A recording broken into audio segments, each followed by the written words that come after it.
Hello विद्यार्थी मित्रों, नमस्ते। मारी यूट्यूब चैनल में आपનું हार्दिक સ્વાગત છે।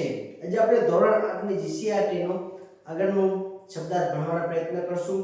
જે વિદ્યાર્થી મિત્રો જે પરીક્ષાની દ્રષ્ટિએ ખૂબ ઉપયોગી હોય તેવા આપણે શબ્દાર્થ ભણશું આજે। તો મારી યુટ્યુબ ચેનલમાં જોડાઈ જાઓ વિદ્યાર્થી મિત્રો। તો પહેલો આપણે ભણવાનો પ્રયત્ન કરશું કે પહેલો વહેલો નિર્ણય ગિરીશ ગણાત્રા।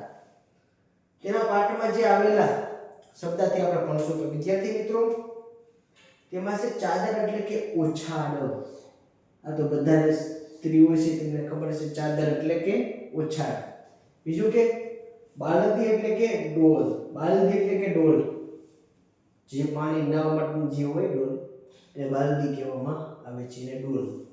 ગલેપ એટલે કે ગાદી તકિયા વગેરેની ખોળ એને ગલેપ કહેવામાં આવે છે, ખોળ। ગાદી અથવા તકિયા વગેરેની ખોળ એને ગલેપ કહેવામાં આવે છે। વિદ્યાર્થી મિત્રો શબ્દ સમૂહ માટે એક શબ્દમાં પૂછાઈ જાય। ચીવટ એટલે કે કાળજી। કાળજી રાખીને કામ કરો, ચીવટપૂર્વક કામ કરો તમે। ચીવટ એટલે કે કાળજી।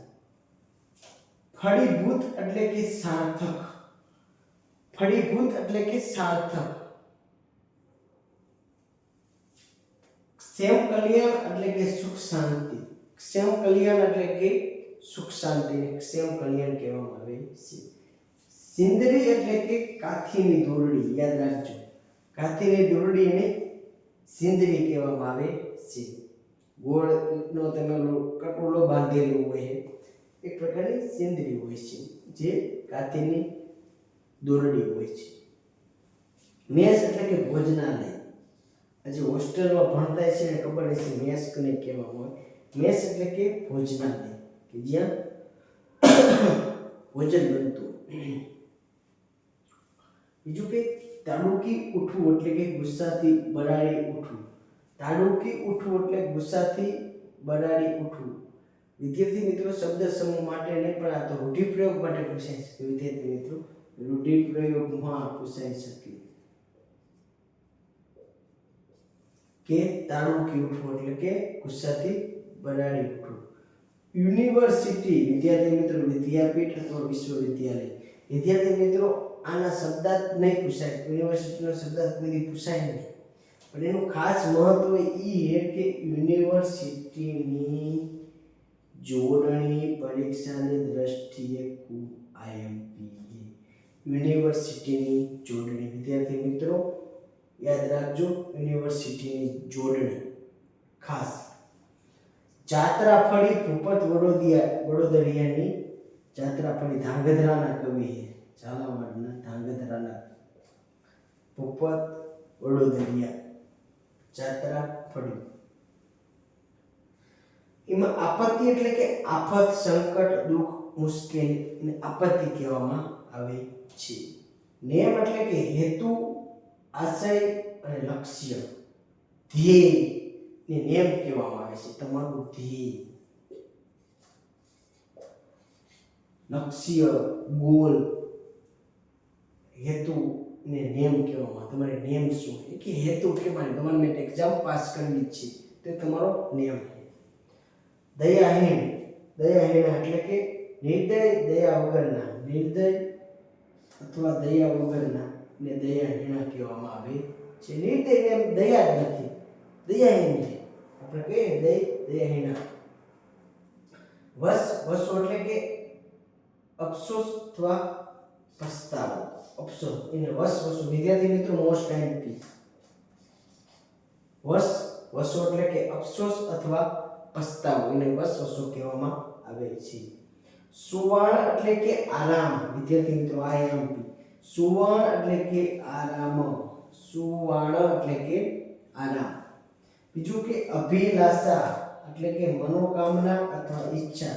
અભિલાષા મનોકામના અથવા ઈચ્છા એને અભિલાષા કહેવામાં આવે છે, અભિલાષા। આશ્રય એટલે કે સહારો વિદ્યાર્થી મિત્રો, આશ્રય એટલે સહારો। અહીંયા તમને મને આશ્રય મળે કે સહારો તમારો।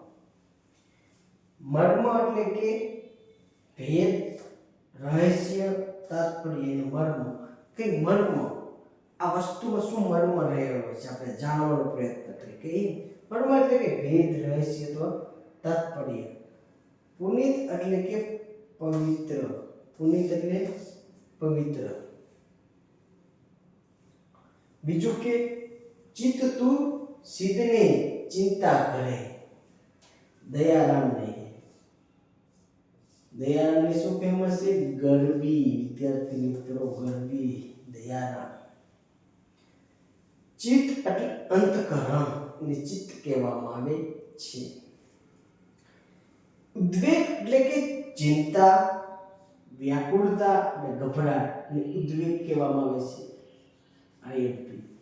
મનસુબો એટલે કે વિચાર, ધારણા અને ઈરાદો, એને મનસુબો કહેવામાં આવે છે. મનસુબો એટલે કે વિચાર, ધારણા અને ઈરાદો, એને મનસુબો કહેવામાં આવે છે. ગજ એટલે કે હાથી. ગજ એટલે વિદ્યાર્થી મિત્રો હાથી. ઉચ્ચારવું એટલે કે બોલવું. ઉચ્ચારવું એટલે કે બોલવું. નિશબ્દ અથવા શાંત અથવા મૌન. જે નિશબ્દ કઈ જ બોલ્યો નહીં સભામાં, એક છોકરો નિશબ્દ રહ્યો એટલે કઈ બોલ્યો નહીં, શાંત અથવા મૌન. માંડી અમારી વાત, એના શબ્દ ભણવાનો પ્રયત્ન કરશું. અનર્થ એટલે ખોટું કામ અથવા આફત, એને અનર્થ થઈ ગયો, મેં નહીં કરવાનું કરી નાખ્યું એટલે મારો અનર્થ થઈ ગયો, એટલે કે અનર્થ એટલે ખોટું કામ અથવા આફત. ધૂત એટલે જુગાર. વિદ્યાર્થી મિત્રો યાદ રાખજો, મોસ્ટ આઈએમપી. ધૂત એટલે કે જુગાર. ધૂત. દાનવ એટલે રાક્ષસ. દાનવ એટલે રાક્ષસ. નીતિજ્ઞ એટલે નીતિને જાણનાર. વિદ્યાર્થી મિત્રો નીતિને જાણનાર એને નીતિજ્ઞ કહેવામાં આવે છે. વિદ્યાર્થી મિત્રો કયો સમાસ છે? ઉપપદ સમાસ. નીતિજ્ઞ. આપણે સમાસ ભણવાનો વિદ્યાર્થી મિત્રો પ્રયત્ન કરશો. અલંકાર, સમાજ, છંદ બધું ભણવાનો પ્રયત્ન કરવાનો છે વિદ્યાર્થી મિત્રો આપણી YouTube ચેનલમાં. લાછન એટલે કે ડાઘ અથવા કલંક, એટલે લાછન, ડાઘ અથવા કલંક. આ વિદ્યાર્થીએ ખૂબ ખોટું કામ કર્યું એટલે સમાજમાં એનું લાછન થઈ ગયું. લાછન એટલે કે એની છાપ, ડાઘ, કલંક. અભદ્ર એટલે કે ખરાબ અથવા દુષ્ટ, એને અભદ્ર કહેવામાં આવે છે. ખરાબ, દુષ્ટ એને અભદ્ર કહેવામાં આવે છે. વેણ એટલે કે વચન.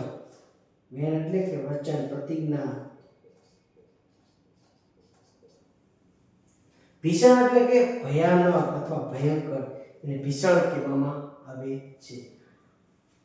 અંતર્નાદ એટલે કે દુઃખથી કરેલો અવાજ અથવા પોકાર, એને અંતર્નાદ કહેવામાં આવે છે. વિદ્યાર્થી મિત્રો શબ્દ સમૂહ માટે એક શબ્દમાં પૂછાઈ શકે કે દુઃખથી કરેલો અવાજ એટલે કે અંતર્નાદ અથવા પોકાર. વિવસતા. વિવસતા એટલે કે લાચારી. વિવસતા એટલે કે લાચારી. વિવસતા એટલે કે લાચારી. વિદ્યાર્થી મિત્રો આઈએમપી.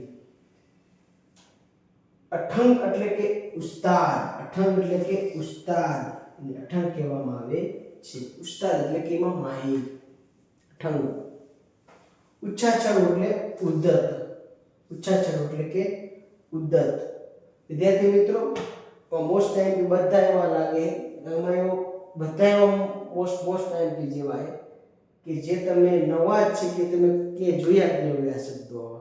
આમાં એવા મસ્તકના શબ્દો હોય વિદ્યાર્થી મિત્રો કે આ શબ્દો બહુ મોસ્ટ આઈએમપી શબ્દો વિદ્યાર્થી મિત્રો. કારણ કે આના 3-4 વાર તમે જોઈશો, સતત બોલશો કે જેમ કે આ કોઈને નહીં ખબર હોય કે કઈ જ પુનિત એટલે પવિત્ર, બરોબર. પછી એક આ કોઈ નહીં ખબર. વિવસતા એટલે કે લાચારી. અઠંગ એટલે કે ઉસ્તાદ. ઉચ્ચાચક એટલે ઉદ્ધત. પછી મનસુબો એટલે કે વિચાર, ધારણા અને ઈરાદો, બરોબર વિદ્યાર્થી મિત્રો. આ તો ઓચર એટલે કે બોલવું. પછી ફળીભૂત એટલે સાર્થક. ફળીભૂત એટલે મેસ એટલે ભોજનાલય, યુનિવર્સિટીની જોડણી. તો વિદ્યાર્થી મિત્રો તમારા માટે એક મોસ્ટ આઈએમપી કે જે પરીક્ષામાં ખૂબ ઉપયોગી બનશે. તમને 2-3 વાર વિડીયો જોઈ નાખજો. 2-3 વાર તમે બોલશો. વસવસો એટલે અફસોસ તો પસ્તાવો, એને વસવસો કહેવામાં આવે, બરોબર. તો વિદ્યાર્થી મિત્રો મારી યુટ્યુબ ચેનલ નિહાળી તમને વિડીયો ગમતો હોય તો લાઈક સબસ્ક્રાઇબ કરજો વિદ્યાર્થી મિત્રો. ખાસ કરીને સજેશન આપજો. બીજું કે મારી ટેલિગ્રામ ચેનલમાં જોડી લેજો વિદ્યાર્થી મિત્રો. બરોબર. અને હવે આપણે મળીશું નેક્સ્ટ લેક્ચરમાં. જય હિન્દ, જય ભારત.